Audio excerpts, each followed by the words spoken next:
各位弟兄姐妹，大家平安。我们要来进入路加福音第36天的共读。昨天我们从路加福音的第20章上半段看到耶稣进耶路撒冷后，在圣殿的教导被这一些的公会宗教人士所挑战权柄，但是耶稣反问他们施洗约翰的权柄，让他们哑口无言。而耶稣也对这些宗教人士用了佃农的比喻。来让他们知道，他们惧怕的是人，却不惧怕神，要受更重的刑罚。今天我们继续来看耶稣和这一些宗教人士当中所产生的对话，还有辩论。我们从19节继续来读。迄时跟他告诉甲这时长，知影耶稣讲这个譬如是在指引，就想要登场，下手掠耶稣，不过惊进人，所以因就找机会派密探假做老实人，要掠耶稣的话旁，将伊交予总督，通用伊的权柄，依法办理。这个密探来问耶稣讲：老师，阮知你所讲所教示的拢真对，无偏心，只有忠实教示上帝道理。阮纳税互罗马皇帝凯撒，有合律法无？耶稣看出因的诡计，就对因讲：摕一个银币互我看，这有甚物人的相甲字号？因应讲杀该杀的。耶稣就对因讲：安尼该杀的物互该杀，上帝物互上帝。因伫公众面前抓袂着耶稣的话旁，佮伊的应答，互因真着惊，就点去。好，那耶稣面对公会，公会没有办法直接正面的来除去耶稣这个眼中钉。那20节就是他们等机会甚至窥探耶稣，就是收买人打发一些奸细装作好人现代中译本翻假装善意那这个字呢，跟假冒为善是同一个字。耶稣早就称这些人是假冒为善的人，果然他们还成为耶稣口中的那个假冒为善，假装是好人，然后来向耶稣请教学习。其实呢，背后呢，是要来抓耶稣的画饼要用宗教的没有办法办他，现在用政治的方式，让他有讲到反政府的言论，然后把他送到土城监狱去关了。但是呢，这些探子呢对耶稣说：老师，我们知道你所讲的都合情合理，也晓得你不看情面，所以这些呢对耶稣的称赞都是场面话，是吹捧的话，而且还说忠实的把上帝的道教导人。那现在提出的问题就是，向罗马皇帝凯撒纳税是不是违背我们的法律呢？耶稣看穿他们的诡计他们这些人呢，我们从路加福音里面看到这些人呢，就是有经学教师、祭司长，经学教师和祭司长。但是我们呢，从马太福音22章、马可福音12章可以看到呢，马太福音说这些人呢，差派自己的徒弟那就是会同希律党的党徒，所以这些有法利赛人的徒弟学生，还有希律党的党徒呢，希律党就是从政治的，那要来用政治的因素来抓耶稣的画饼。那马可福音呢里面也12章也看到法利赛人和希律党徒奉命来见耶稣，找把柄要来陷害他。所以耶稣就对他们说：这个银币，拿一个银币给我看。那又问这上面的银币上面的像和名号是谁的呢？这个银币在旧和本翻成拿得利那这个银币呢，在主前的耶稣那个时代到主后200年左右，这个银币的头像呢，都是这个提比留皇帝，提比留皇帝那这也是这个罗马的皇帝之一，所以他们就告诉说是该凯撒，那这凯撒呢就是罗马皇帝的称号，所以耶稣就对他们说：好，那凯撒的归凯撒，上帝的归上帝好，所以他们本来想说如果耶稣说纳税给凯撒，好，那合法。那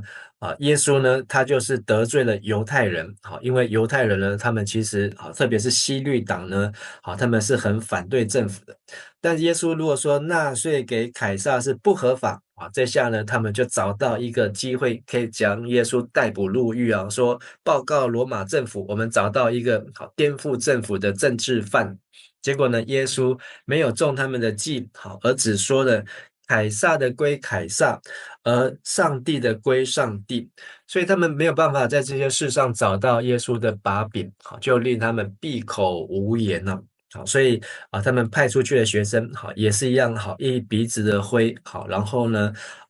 但是他们并没有放弃哦。好，那我们继续再往下看，27节，有一寡主张无过活的撒都该派的人来耶稣遐问伊讲，老师，摩西所写的律法甲阮讲，若有人伊的兄弟死去，某也活地，毋久无囝，伊做小弟就带兄嫂替兄传宗接代。以前捌有7个兄弟，上大的带某，无囝就死去，第二个、第三个嘛带因兄嫂，7个拢安尼，无囝就死去。后来迄个妇人人嘛死去，安尼国活的时，迄个妇人人是倒一个人的某？因为这7个拢捌带伊做某。耶稣甲因讲，今世的人有嫁有娶，不过为堪伫对世人中国活、国进入来世的人，就无嫁无娶，因为因是国活的人，未国死，甲天使相款，是上帝的囝儿。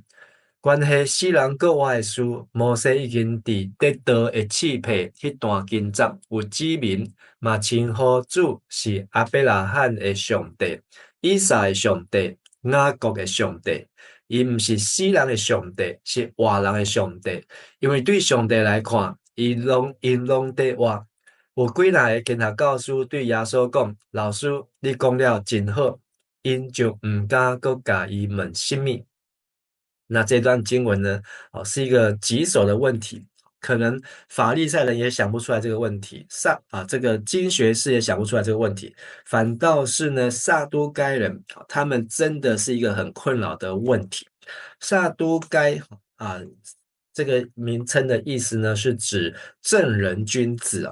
但是撒都该呢，也是犹太人的一群这些人呢，大部分都是祭司的背景，就是有利未人的血统，而他们呢，撒都该人，他们只接受什么呢？摩西五经，创出利民生。他们并不像法利赛人，还会钻研其他的历史书先知书他们没有，因为他们在圣殿里面服侍。那虽然他们曾经圣殿被毁，然后被掳。归回又重建了圣殿，所以呢，他们还是以圣殿当作他们主要的工作，而他们读的圣经很有限，就是只有摩西五经了。所以他们认为在摩西五经当中，并没有说以西结那个枯骨复活的事情，他们不去接受，所以他们认为没有死人复活的事情但是呢，他们却在摩西五经里面读到了一句，就是在申命记的25章5到10节。申命记的25章5到10节，是摩西的律法当中规定，若有兄弟住在一起，那其中一个兄弟死了，没有儿子，那死的妻子呢，就不能去嫁给外人，要嫁给他的弟弟，娶她为妻，与他同房。那这个妻子呢，要归在这个已故这个长子呢，妇人所生的儿子要归在哥哥的名下这是摩西的律法，以免是什么呢？以免这个他的名字被以色列中涂去所以在创世纪也有这个弟弟不愿意做这个事情那我们读路得记也是有这个的背景因素。而如果有兄弟不愿意尽这个兄弟的本分义务呢，按照摩西的律法就要找长老跟他谈话如果长老劝说仍然没有效呢，妻子就是哥哥的兄嫂呢，就要在长老众人面前，到那个弟的面前脱下这个嫂嫂的鞋，吐口水在这个弟弟的脸上，说他不为兄弟建立家室好，然后呢，要叫他脱鞋之家啊，称这个地址。好，那这个是《申命记》25章的背景。好，但是呢，撒都该人他们透过这个当中呢，对他来讲有一个问题哦，这个问题应该不是真的，但是他们夸大7个兄弟连续娶同一个老婆都没有生小孩。最后全部都死了。7个兄弟加这个一个妻子，8个人死了之后，他们只想知道，到底复活之后，这个妻子，要成为谁的太太呢？好，那耶稣呢？在这边也用的回应是说，这个经文呢，其实在马太福音22章、马可福音12章，也都有提到。那耶稣说你们都错了。这个错的意思呢，就是说他们是按照地上的人的想法因为地上来讲这个五伦常情、夫妻之情那这个七情六欲在人来看是很重要的。但是耶稣说第34节，这世代的人有娶有嫁，但是呢，复活的人，所以耶稣从这边，耶稣直接见证了间接的证实人死后有复活的事情因为撒都该人他们读的圣经没有提到复活，所以呢他们呢就会认定没有复活，所以在撒都该人心中呢，人死后了什么都没有了什么都空了但是法利赛人却认为有死后还有生命，甚至死后还有审判，有复活的事情。所以撒都该人、法利赛人他们常常为这个在争吵他们没有办法互相的接受但是耶稣呢，证实说人死后这些从死里复活的人呢，跟活在来世的人不同他们从死里变复活的人呢，不娶也不嫁。那这不娶也不嫁呢就是复活的人的生活形态，复活之后的生活形态和地上的生活形态是不同的。那是什么形态呢？36节，复活的人和天使一样，不会再死。所以不再被这个地上的有限的生命有限的关系所捆绑，而他们复活之后，全部都做神的儿女。意思就是大家都是一样。那这大家都是一样呢？我们没有耶稣虽然没有进一步具体的说明但是可以让我们知道说，在复活之后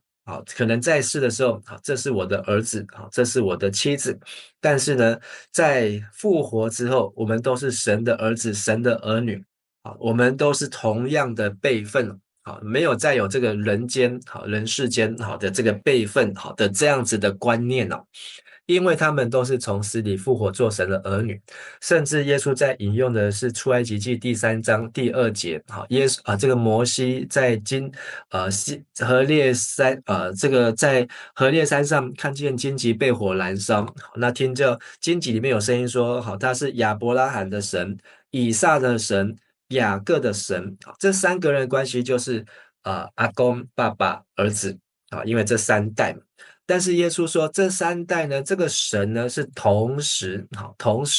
是亚伯拉罕神，同时是以撒神，同时是这个雅各的神。因为神不是死人的神，而是活人的神耶稣指明说，这个意思，神亚伯拉罕活着，以撒活着，雅各活着，那就是告诉他们说，在这个创出利民生，特别是创世纪当中，亚伯拉罕、以撒、雅各呢，到了出埃及记摩西的时候呢，其实还是活着，虽然看起来人死了，但是当上帝呼召摩西的时候，这3个人呢，都还是在神的眼中是活着的。因为这个和本说，因为对他来说，人都是活的，所以亚伯拉罕活着，以撒活着，雅各活着。那这一句话呢，只有在路加福音有读到，那马太、马可没有这一句话。但是呢，路加为了让我们更容易去理解，所以帮我们解释的比较清楚。而后面呢，意思就是说，耶稣讲到了有复活的事情，也让我们知道复活之后跟在地上的形态关系，还有我们所看重的是很不一样的。所以这下子呢，原来要来找耶稣麻烦的，反而被耶稣这样的一个教导之后呢，这个豁然开朗，这个就开窍了，就来称赞说，老师，你说的好。但是呢，从此之后，他们不敢再向耶稣提出问题啊。其实也没有剩没几天啊，因为这已经来到了这个耶稣的这个受难周啊，好的，在地上的最后一周啊。但是呢，这个问题呢，却倒是让呃呃耶稣好，他反而让法利赛人好得到了一份的尊敬好，因为耶稣他是从神来，是神的儿子，而他也能够有神的性情和位格，好，能够无所不知，好，能够知道人在死后复活之后生命的状态啊。好，那我们继续再看后面啊41节，耶稣对因讲，人乃为讲基督是代笔的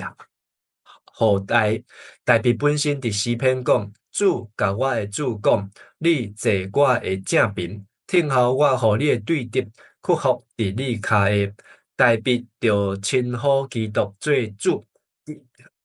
基督乃为是代笔的后代。好，这里呢就是耶稣又对他们，好，他们呢应该指的就是这一些来窥探耶稣，好，然后抓耶稣把柄，或是撒都该人，或是在旁边的这些经学士，好，总之呢，这个活动范围就是在耶路撒冷或是在圣殿当中。耶稣对他们说：人怎么说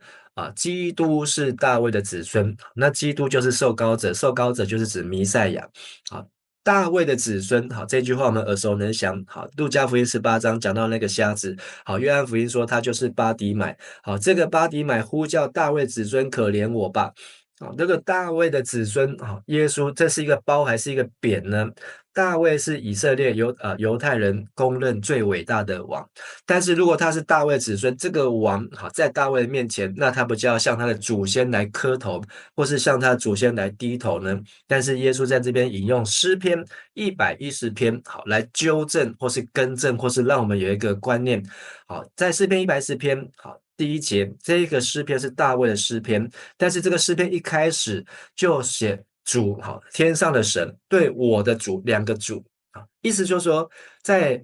大卫跟天上的上帝的中间还有一个主。好，这个上帝对他的大卫这个主说：你坐在我的右边，等我上帝使你大卫的主的仇敌做你的脚凳。好，那我们知道这个主就是受膏者。好，所以意思就是说，大卫跟神之间有一个受膏者，这个受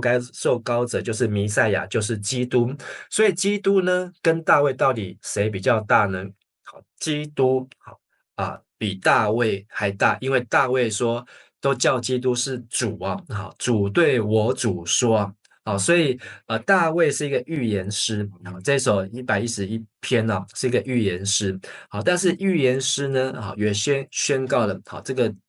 大卫的主呢，好是比大卫还要更大的主，更大更伟大的王，好，所以既然是以色列犹太人最伟大的王，这个主，这个弥赛亚，这个基督，这个受膏者，好，当然更值得说的犹太人、以色列人，好要来敬奉。要来尊重啊！但是我们知道，这个主基督就是耶稣自己。好，我们再往后看，竟然在听的时，耶稣对耶门徒讲：着天皇跟学教师，因爱情长衫行来行去，伫市场口，互人请安；伫会堂坐官位，伫宴会坐大位，因侵占寡妇的家伙，雕故意基督真长。因为受更较重的刑罚，这里讲到文士，虽然文士还前面称赞老师拉比，你说复活的事情说的太好了，好，甚至他们也同意，好，大卫好有一个基督，有一个弥赛亚，一个受膏者，但是呢，耶稣反过来，好，冷不防的，好，就是给这个文士呢，好一个穿心箭，好，说要防备文士啊。讲了他们有7件事情，第一个喜欢穿长袍，招摇过市，就是在大家面前走来走去；第二个喜欢人家在公共场所向他们致敬问安呢，就是要向他们来请安；第三，又爱会堂里面特别的座位。会堂是指聚会的时候，他们喜欢坐在这个高人一等的位置，好文士。然后第四，又在宴会上的首座，好跟平常非聚会的时候吃饭的时候，他们也喜欢坐在前头，所以希望人家让他们能够得到人家的尊重。第五，他们私底下表面上看起来非常的受人尊敬，私底下却怎样呢？吞没了寡妇的财产。那这跟我们等一下会读的下一个故事有关。第六，他们会表演长篇的祷告假意就是故意雕构意，就是他们的祷告不是从内心的，都是一个演说的都是一个表演的，都是一个演出来的。最后第七，他们一定会受到更严厉的惩罚。所以耶稣说这些的文士呢他们是一个假冒为善的人装作好人。我们昨天是刚在讲这个凯撒他们来窥探耶稣这件事情上面呢就说中了他们是一个假冒为善是一个装作好人的样子好，那今天经文到21章的第4节，我们再看这4节。耶稣抬头看到好野人将因的现金献落去奉献柜，因阁看到一个散车的寡妇献2个铜钱就落去。耶稣讲：我实在甲恁讲，这个散车的寡妇献入去的比正人献的搁较多，因为因拢是献因剩的。毋过这个寡妇虽然真散车，也顾摕所有的生活费拢献落去。那在马可福音、路加福音，只有这2个圣经有记载这段事情。那这段事情记载在这个防备文士的后面呢，那是有要连结在一起看的。那通常我们只有单独看的话呢，我们会说哇，这个穷寡妇的奉献，2个小钱的奉献，比所有的财主加起来的奉献还大还多。耶稣在称赞这个穷寡妇，他的奉献了不起，值得纪念。如果我们是断章取义来读这段圣经，但是如果我们把前后连在一起看，今天的经文安排就是刻意的要我们连在一起看。这个穷寡妇呢的奉献正在印证前面20章这些文士的教训这些文士呢教训呢怎么样侵占寡妇的家产呢？怎么侵占？就是叫这些寡妇欺骗他们去奉献所以这就是一个例子。有一些有钱人都在奉献，寡妇也来奉献，但是寡妇2个小铜板的奉献呢，跟这些有钱人奉献比起来，有钱人是拿剩下的来奉献他们还有很多那他们还有足够养家，还够他们开销。但是这寡妇已经都快要活不下去了，连她唯一的2个小钱都被这些的文士的教导而被欺骗这就是跟今天的成功主义诈骗集团同样的道理。明明这个人就是已经走投无路了，诈骗集团最喜欢找那个走投无路的，或是找那些贪心的想要快速发财的但是这个寡妇呢是走投无路，无依无靠，但是呢这些文士呢居然还要求他们把所有的钱都拿出来，好像中世纪的赎罪券，只要钱不要人不是对他们没有任何的怜悯之心，所以他们是把一生所有的都投进去。所以他们在读这段故事经文的时候，我们连起来看的时候会给我们一个很大的不一样的观念。原来耶稣不要我们这样的奉献把自己的生命，把自己的生活通通都搞不清楚，糊里糊涂的就这样子奉献出去但是呢好像是为了要爱上帝，其实呢这是愚昧的。为什么这么愚昧呢？是因为有一群的文士，有一群的错误的经学教师，有一群的这个假冒为善的经学教师呢，他们呢是为了满足自己而去讹诈别人，去剥夺别人，去剥削寡妇盼望今天这段经文有点长但是呢这里面的提醒能够从我们的帮助，我们一起来祷告。亲爱的天父上帝，我们为着今天所领受在金钱上面，不论是该撒的归给凯撒，上帝的要归给上帝，在复活的问题让我们知道上帝不是死人的神，是活人的神，而也让我们知道我们应该要防备文士，防备错误的教训。当我们读圣经不能分辨，我们就像是瞎子领瞎子，甚至我们是被瞎子在带领的时候，2个人最后都要掉入坑里。求主帮助，求主怜悯，让我们真正对穷人，对寡妇有一个怜悯的心，也让我们所做都能够行公义、好怜悯、谦卑，与神同行。我们如此祷告祈求，奉主耶稣的名，阿门。好，谢谢大家，好，祝大家平安。